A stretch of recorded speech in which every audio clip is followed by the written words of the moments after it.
کرنے کے لیے عشق رسالت مآب صلی اللہ علیہ وسلم کی دولت جو ہے وہ یہ سینوں سے اچکنے کے لیے ایک سازش کی گئی۔ اللہ اکبر۔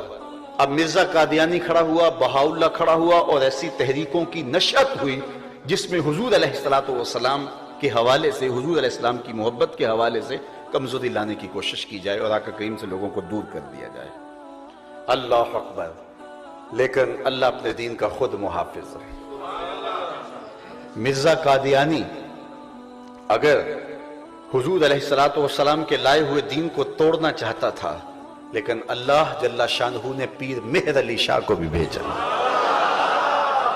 اور پھر انہوں نے جس طرح مرزائیت کے تابوت میں آخری کیل ٹھونکا اور جس قوت کے ساتھ مقابلہ کیا، اللہ اکبر، اور پھر جس طرح وہ اپنے انجام بد سے جو ہے وہ دوچار ہوا، اور ادھر حضور علیہ السلام کے بابت جو عقائد تھے، جو حضور کی قربت کا ذریعہ تھے، ان عقائد کو مسخ کرنے کی کوشش کی گئی اور ان کے متبادل عقائد توحید کے نام سے دینے شروع کیے۔ ان کے اندر بریلی میں ایک شخص پیدا کیا جس کا نام احمد رضا ہے۔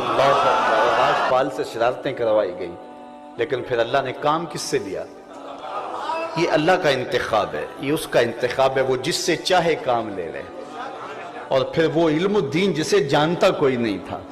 اللہ اکبر۔ تھوڑی دیر قبل وہ لوہار والی دکان پہ ٹھک ٹھک کر رہا تھا، پھر چند لمحے گزرے کروڑوں سینوں میں دھک دھک کر رہا تھا۔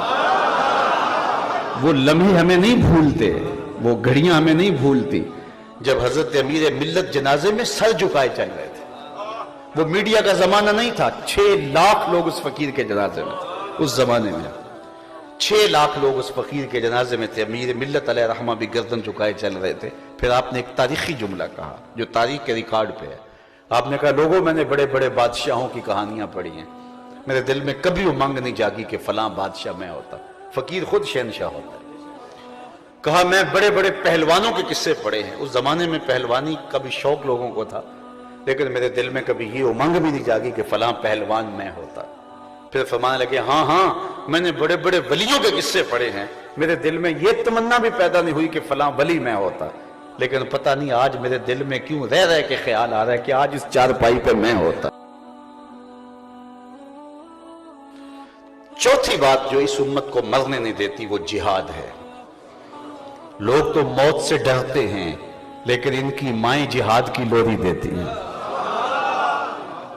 جب لاشیں گئی نا وہاں امریکہ میں، افغانستان سے، تو ان کی بیویاں توازن کھو بیٹھی، ان کی مائیں توازن کھو بیٹھی، لیکن یہ کیسے لوگ ہیں جب بیٹے کی لاش آتی ہے تو ماں کا چہرہ کھل اٹھتا ہے کہ میرا بیٹا شہادت ہے بننے مرنے دی۔ تو 4 چیزیں ہیں، اگر ان سے ختم کی جائیں تو نتیجہ کیا ہوگا کہ یہ قابل تسخیر ہو جائیں گے۔ ان کا یہ جو ٹوٹتے نہیں ہیں، تو یہ 4 چیزیں ان کی ختم کی جائیں۔ یہ سال ہا سال کی محنت کے بعد یہ رپورٹ تیار کی گئی۔ اب بہاؤاللہ کو کھڑا کیا گیا ایران سے، اس کی ڈیوٹی کیا تھی؟ ٹاسک کیا دیا گیا اس کو ٹاسک یہ دیا گیا کہ حج کا خاتمہ کرنا ہے، اور اس نے جگہ جگہ کعبۃ اللہ کے ماڈل بنائے اور کہا کہ اتنا لمبا سفر کاٹ کے جاتے ہو، یہی گھوم لیا کرو تاکہ مرکزیت ختم ہو جائے۔